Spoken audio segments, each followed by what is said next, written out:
uJesu, ndibulise kwindawo kuyo, ndibulise ekhaya, ndibulise eteksini, ndibulise ngelihle igama. Ndithathe lithuba ndimbonge uThixo osasifusileyo nothandileyo ukuthi sibe kanti siphakamile ngale ntseni. Sibonga ke umusa kaJehova, sibonga inceba yakhe esenathi njalo ukuthi uThixo yena yedwa uphakeme, ufanele ukubongwa, akakho unokulinganiswa naye. Bangcwele, namhlanje ndithi nje mandivele kwakhona siphinde sincokole, sibonisane ukuthi ubomi obu ngaphandle kukaYesu bubomi obungaphelelanga. Ubomi ngaphandle kwenkosi yamakhosi, it's not a complete life.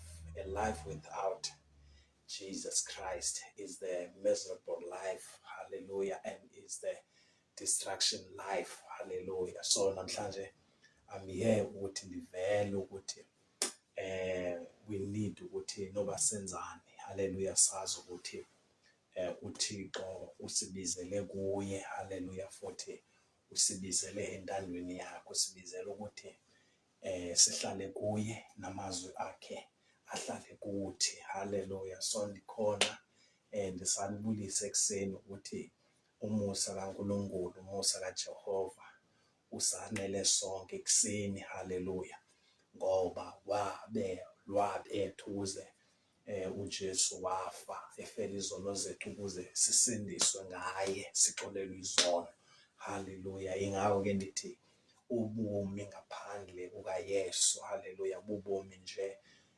obu-shapeless, hallelujah, bubomi nje obungenayo ifomula right, hallelujah. So namhlanje ndiyavela ukuthi zenzele ifavor, hallelujah. Ukhona ekhayeni, ukhona kuloo ndawo kuyo, hallelujah. Usaphela unyaka, isaphela le nyanga, hallelujah. Kodwa ndifuna ukuthi uzenzele inceba wena ngokunokwakho, hallelujah, ukuthi umamkele uYesu, hallelujah. uYesu abe yinkosi nomsindisi wempilo yakho, abuse ebomini bakho, hallelujah, alawule ebomini bakho, hallelujah.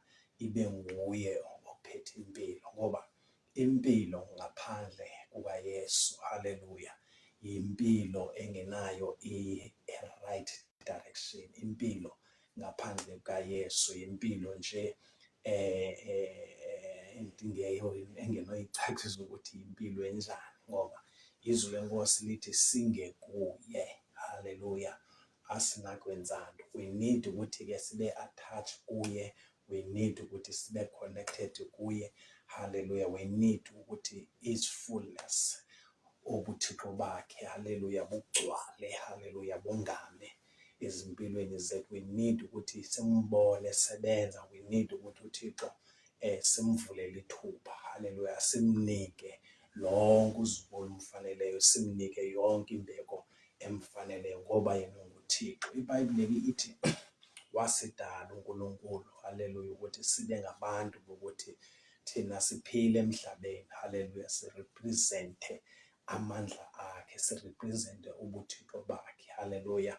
Adathi mayethethe eBhayibhileni ezweni lakhe uthi yibani ngcwele ngoba nami ndingcwele. Ngamanye amazwi ukuthi uNkulunkulu ufuna siphile impilo, hallelujah, a holy life, hallelujah, impilo engenako ukutyobheka, hallelujah, ngoba uthi awukho nami umuntu, hallelujah, onothi ephuma umkhosi azibhijele ngemicimbi yobubomi. In other words, uNkulunkulu uyayazi ukuthi kunemicimbi, kunezinto, hallelujah, esicinga ukuthi thina zizinto sizikhokelisa phambili ebomini bethu. So uthi there is no one onothi ephuma, hallelujah, azibhijele ngemicimbi yobubomi. Ngamanye amazwi zikhona izinto, zikhona emhlabeni, but you don't have ukuthi to attach, hallelujah, okanye uzirhintyele ngazo, hallelujah. But eyona mandate yethu, hallelujah, ayokuba siphile nje, but we need ukuthi siphile sivakalisa amandla akhe, hallelujah, sivakalise ubuthixo bakhe. Haleluya. Ngoba iBhayibhile ithi you are the light of the world. Haleluya. Ngamanye amazwi, ngoba simile ehlabathini, ehlabathini there is a dark cloud, hallelujah, that is comprehending ihlabathi eli. Kodwa thina ngoba sikhona singabantwana bakaNkulunkulu, uthi kwesidalile, we have to give that light that is on this world. Hallelujah. Kweli lizwe njengoba kukhona ubumnyama, thina we need to present that light uThixo ayifunayo ezimpilweni zethu. Hallelujah. Izimpilo zethu ke ukuthi le light we present okanye siyibonakalisa emakhayeni, hallelujah, siyibonakalisa emisebenzini, hallelujah, siyibonakalisa kwifamily zethu ukuthi thina eneneni singabantu bokukhanya, hallelujah. Ngoba ithi iBhayibhile akhona not umuntu ehamba ekukhanyeni akhubeke, hallelujah. Ngamanye amazwi, zonke izinto ezenza ukuthi sikhubeke okanye zonke izinto esenza singene kwizinto esingaziqondi ngoba siyayifihla ilight kaNkulunkulu, uNkulunkulu ayibeke phezu kwethu. So ke ngoku ndifuna ukuthi ke ngoku wena ukhona ekhaya wazi ukuthi you are the chosen generation, you are the light of the world. Hallelujah. Wherever you go, wherever you are, kufuneka ubonakalise ilight kaNkulunkulu, ukhanye kuwe ebomini bakho. Ngamanye amazwi lento ithi awudingi msamo webhaya apho uzothi ukhanyise ukuthi ubomi bakho kuze kube right, hallelujah. Awudingi ndumba webhaya kuze ukuthi ubomi bakho bube right, hallelujah. Unide uphahle, hallelujah, okanye ume uthethe ukuze kukhanye ebomini bakho, but you are the light, hallelujah. Ngamanye amazwi ubomi bakho buxhomekeke ekubeni ba wena you stand, hallelujah, ume entandweni kaThixo, ume uThixo kwimigqaliseko nemimiselo kaThixo ayibekileyo phambi kwakho. For you ukuze kukhanye zonke izinto zihambe kakuhle, hallelujah, you need Jesus, hallelujah, because he's the light of the world. He's the answer of every question that we have in our lives. So namhlanje ndiveza ukuthi nobuphi, hallelujah, wena ukukhanya kwezo, hallelujah, zonke izinto zakho ziyakhanya, hallelujah, but you need to take a stand, hallelujah, boldly stand, and then umenyanisweni uyazi ukuthi ukukhanya kwezwe, ukukhanya kwezwe, hallelujah, uNkulunkulu ukhanyisa ngawe, hallelujah. Ithi iBhayibhile emhlabeni, in the beginning, hallelujah, there was word, and the word was with God, hallelujah. Ngamanye amazwi emhlabeni ithi kwakumnyama, hallelujah. Uma sifuna incwadi eGenesis, hallelujah, ithi kwakumnyama kungekho nto, hallelujah. Kodwa uThixo wathi let there be the light, kwakhona ukhanya. What let there be the light, and there was the light, hallelujah. Ngamanye amazwi wena ukukhanya kukaNkulunkulu, ukhanya oko kufuneka uyazi ukuthi uhleli entandweni yakhe. Ithi ekuqalekeni uThixo wadala amazulu nomhlaba, ke kwathi emhlabathini kwaba mnyama, hallelujah, kusemhlabeni kwakumnyama phezu kwamanzi anzongonzongo, umoya kaThixo wafukama. Ngamanye amazwi emhlabeni kwakumnyama, hallelujah, kodwa umoya kaNkulunkulu wafukama wakhanyisa, hallelujah. uNkulunkulu wathetha ngezwi, hallelujah. So nawe, that is why ndithi you don't need umsamo, you don't need indumba ukuze izinto zakho zikhanye, but you need the word of God, hallelujah. Izwi likaThixo liphile kuwe, izwi likaThixo libuse kuwe, hallelujah. Uthi uThixo wathi makube khona ukhanya, wakhona ukhanya. Namhlanje iyona nto endiyivezayo ukuthi izinto zakho you don't need ukuthi uzibuze okanye ucela ukhanyiselwa ngabanye abantu, but ukukhanya uThixo wathi makube khona, kwakhona. In the beginning, hallelujah, God created the heaven and earth, and the earth was without form and void, and the darkness was upon the face of the deep, and the Spirit of God moved upon the earth, hallelujah. So ngamanye amazwi ithi iBhayibhile, the Spirit of God move upon the earth. Ngamanye amazwi uNkulunkulu wabona ukuthi there is a necessity, hallelujah, ukuthi kube khona ukukhanya, hallelujah, because if there is a darkness, hallelujah, abantu bazophila ukuthanda kwabo, hallelujah. The Spirit of God move upon the earth of the surface, hallelujah. Umoya kaThixo wahamba phezu komhlaba, hallelujah. Yingakho-ke ukuze impilweni zethu okanye ebomini bethu kukhanye izinto zihambe kahle, we need that Spirit of God. And for us to move in that level of the Spirit of God, we need to have a perfect or connected relationship with Him, hallelujah. Ngoba He's the source of the Spirit, hallelujah. Unguye osenzileyo, asisithina abazenzayo, hallelujah. He created us, hallelujah. He made us, hallelujah. And the reason why He made us, He wants us to clarify and ezweni siveze lokhu kukhanya akudingayo ngezimpilo zethu, hallelujah. Ukukhanya ngeze kube khona ebomini bomuntu without Jesus, hallelujah, because He's the light of the world. If we read, I think, the book of Psalms 27 verse 1, it the Lord is my salvation. The Lord is my light and my salvation. Ngamanye amazwi uYesu ukulusiniso lwakho nokukhanya kwakho. For kube ukuthi kukhanye kuvela izinto ezinhle, you need ukuthi ube nobuhlobo naye inkosi yamakhosi. Let me read this verse, verses 27. The Lord is my light and my salvation. Whom shall I fear? Ngamanye amazwi, you don't have to fear anything, hallelujah. You don't have to fear anything, hallelujah, because the Lord is your salvation. The Lord is your light. Whom shall I fear? Hallelujah. You don't even to fear any devil in hell. Hallelujah. You don't have to be fear to feel threatened about any things that comes to your life. But make sure that the Lord is your light and your salvation. And then you have to make strong and be bold to know that the Lord is your salvation. In other words, if the Lord is your salvation, hallelujah, you know that He's your refuge, hallelujah. He's everything.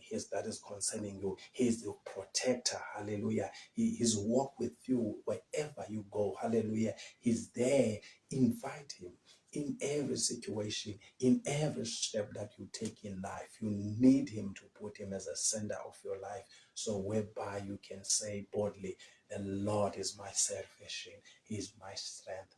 Whom shall I fear? Hallelujah. The reason why people, they're getting afraid or they're getting scared about the devices of the devil, hallelujah, is because they don't make the Lord as thy salvation. They don't make the Lord as thy light in their life. So if there is no God in your life, which means there is no light, hallelujah, because the Lord is your salvation and your light. For you to izinto zihambe kahle, you need ukuthi uNkulunkulu abe light and your salvation.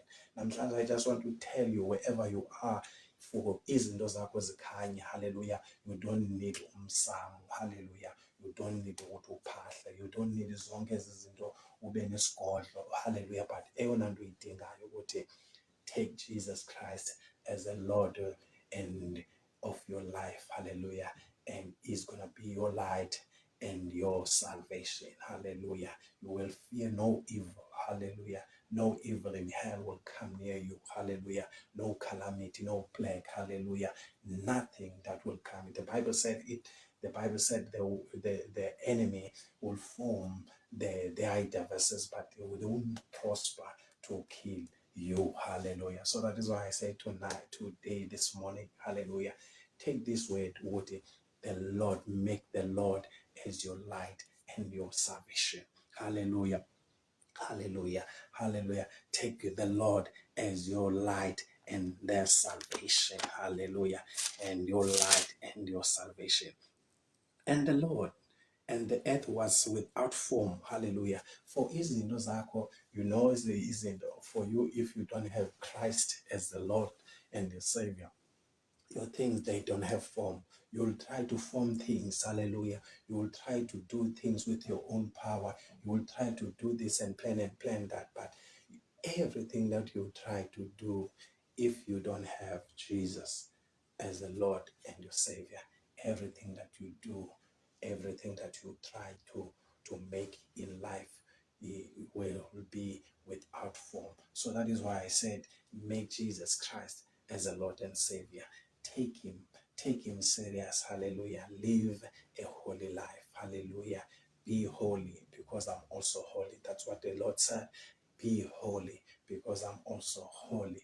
As you're starting the day of Friday, ndifuna ukuthi uNkulunkulu ufuna ukuthi umthathe, uyazi ukuthi uxhomekeke kuye ukuthi uphile, uxhomekeke kuye ukuthi ube nobomi obulungileyo, uxhomekeke kuye ukuthi impilo yakho ihambe ngendlela right. Hallelujah. Impilo yakho ngaphandle kwakhe, hallelujah, ayingeke ikwazi ukuthi iqhubekeke. And if we read in verses in the Genesis verses 20 verses 26, and God said, let's make a man in our image.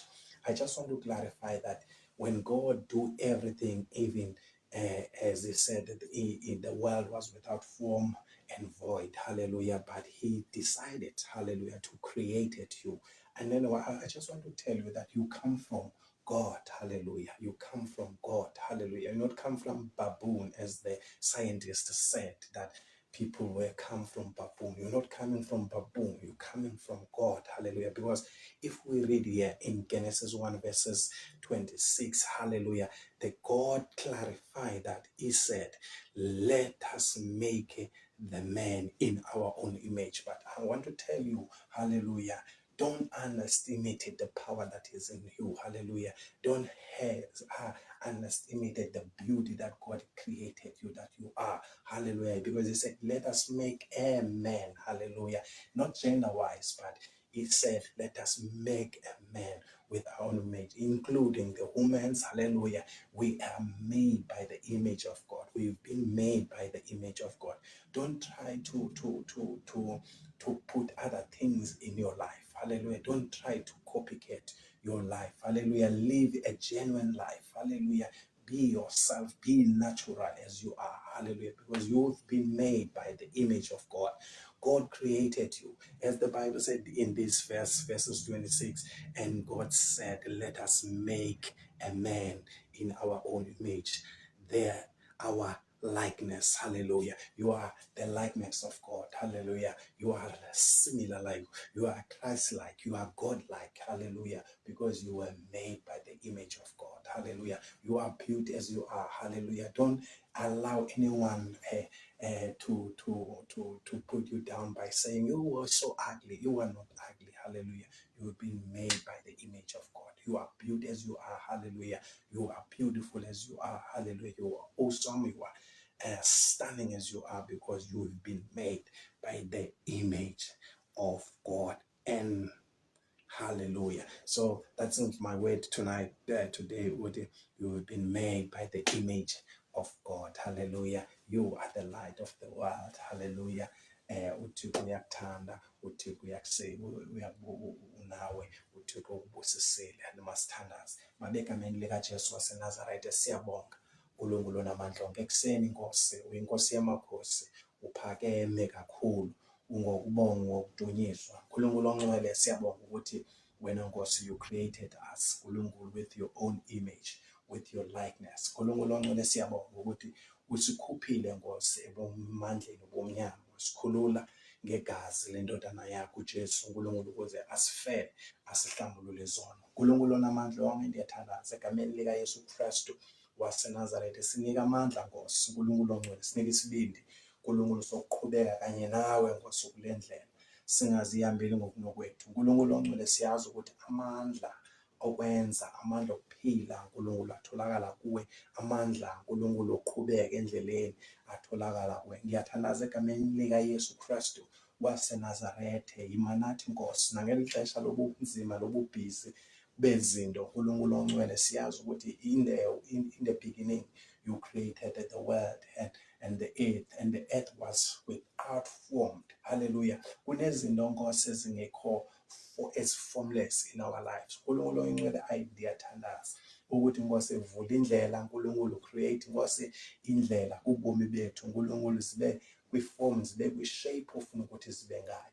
Thixo namandla ngiyathandaza nakumphulaphula nakumbukile ekhaya, iba naye Nkosi, umbusise uNkulunkulu ngamandla vela, umbusise ngako konke Nkosi akudingayo egameni likaJesu Kristu waseNazaretha. Everything uNkulunkulu ezikhona ezimileyo ezindleleni zabantwana bakho, eziyi-blockage Nkosi kwimpumelelo yabo Nkosi enhle, ndiyathandaza ndikhulula amandla omoya avela kuwe Nkosi egameni likaYesu, ngoba izwi lakho lithi esikubophayo emhlabeni uNkulunkulu uyabotshwa nasezulwini, nesikukhululayo kuyakhululwa. uNkulunkulu ongcwele, ndikhulula zonke izinto Nkosi eziqothwe ngamandla obumnyama, ngoba Nkosi uthe izwi lakho asilwi nagazi nanyama, silwa nazo zonke iziphathamandla ezikhona kwiindawo zasemazulwini naphansi. uNkulunkulu oyingcwele, ndiyathandaza ngawo lo mzuzu uNkulunkulu ongcwele, vulela abantwana bakho umoya oyingcwele. uNkulunkulu izwi lakho lithi uma wena uvulile akukhona oyedwa ongavala, uma wena Nkosi uvulile